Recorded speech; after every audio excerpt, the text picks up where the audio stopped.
everybody. A lot of people ask me what my yoga routine is, and so I'm going to break it down. I'm going to show you what I do in the morning. Good girl, my lap, my lap. Good girl. And Jolie, my beautiful service dog, who is more than a service dog, has something for me. Good. Good. That's my hair tie. Thank you, baby. Such a good girl. So I always start out with a really good stretch, a long stretch, and I'll do this just on my bed before I even go into the shower. But I'll often do it after the shower because I'm more warmed up, my muscles are loose, and we all need this stretch. This is really important for the hamstrings. This is kind of my nemesis. So you want to make sure you've got at least a bit of dorsiflexion in the feet, something under the knees, legs, knees, hips all on the same plane, all aligned. Julie, over here. Good. Okay, over here. Good girl. Yeah. Good girl. And then I just start to really wiggle into my spine. I use this bolster and my arms. I might do an overhead stretch, but I think this particular one I'm really more focused on the hamstring, so I'm going to really work into there. So I'm kind of lifting off of my sitting bones a bit right now just to get them right underneath me. A lot of us who sit in wheelchairs tend to fall backwards onto the sacral spine, which isn't so great.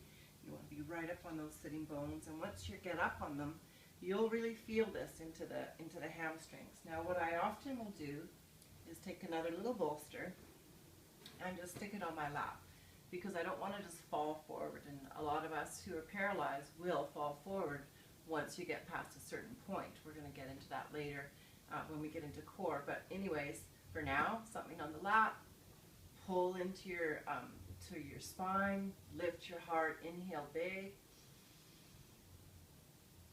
draw the shoulders down and exhale. And then we would do that one more time, inhale big. This time I'm going to exhale, emptying the lower belly, and then making contact down the line of my hamstrings through the back of the leg by stretching forward and giving a really good stretch to the legs. This is so good. Oh my God, it feels amazing. And then I'll drop my head at some point and relax. Shoulders again. And then to come up, some of us would need to use the hands to get up, but if you've been developing your core, you could use the puffer breath. So this is a very basic morning routine, and I can go from all sorts of different places here into a twist where I'm going to be, probably take this out, stick it over here. And I've got a big spasm in there, which is fine. You can just, and sometimes if your spasms throw you off, that's why the bolsters are great, because they will. You know, our spasms are there to kind of bring movement back into the body, but they're erratic. They don't have any intelligence to them, so you need to kind of, you know, cajole them along. That spasm was in my diaphragm, and my diaphragm is very strong because I do a lot of breathing.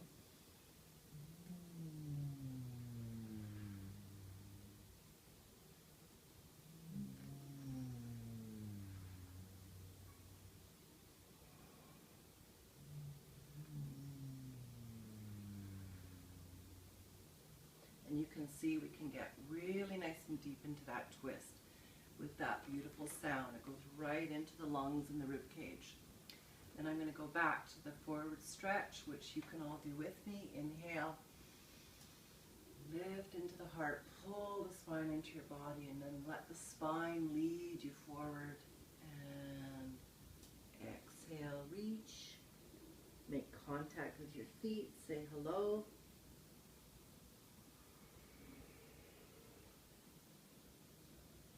Use your puffer breath to come back up.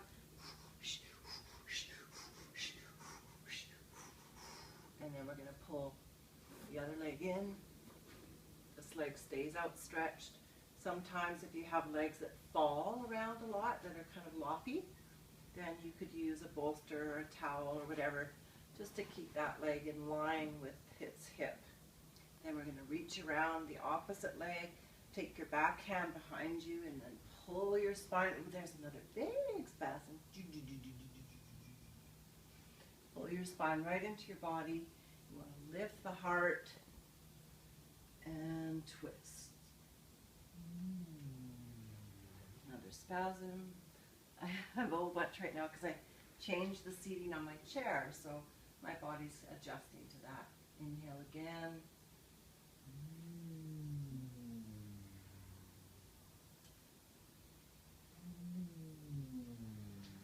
There we go. See how it's going around now.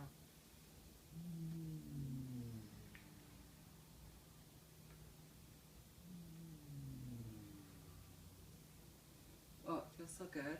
And then come back around to the center and bring your leg back out.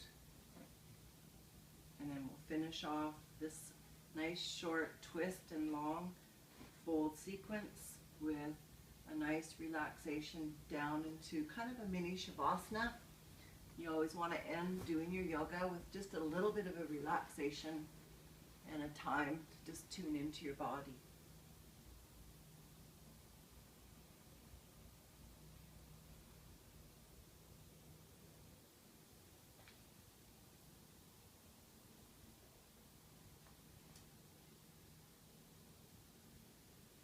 Good. And that's a short little stretch for your morning. Have a great day.